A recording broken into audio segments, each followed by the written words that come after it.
Hello बच्चों, तो आज हम करेंगे क्लास 5th का हिंदी का 9 चैप्टर जो है एक माँ की बेबसी। ठीक है, इसमें देखते क्या लिखा है।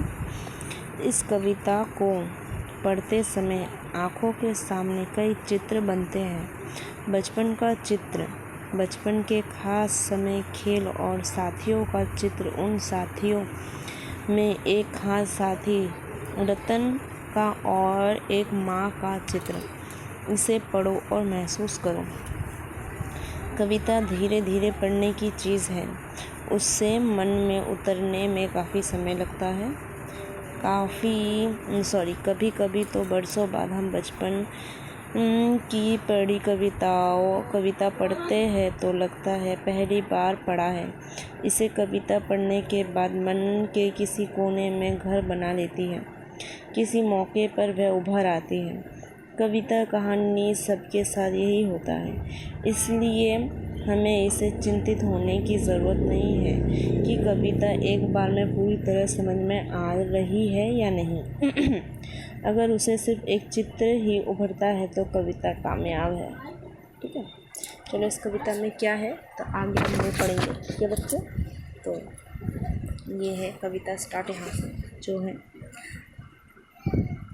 ना जाने किस अदृश्य पड़ोस से निकल कर आता था वह खेलने हमारे साथ। रतन जो बोल नहीं सकता था खेलता था हमारे साथ। एक टूटे खिलौने की तरह, देखने में हम बच्चे की तरह था वह भी एक बच्चा, लेकिन हम बच्चों के लिए अजूबा था क्योंकि हमसे भिन्न था।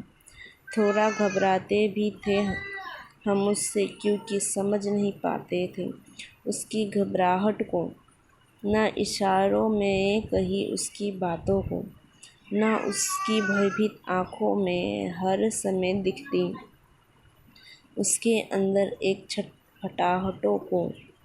जितनी देर वह रहता पास बैठी उसकी माँ निहारती रहती उसका खेलना।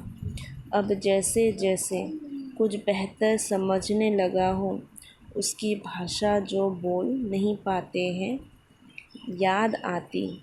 रतन से अधिक उसकी माँ की आँखों में झलकती उसकी बेबसी। इस चैप्टर में रतन और उसकी माँ के बारे में बताया गया है।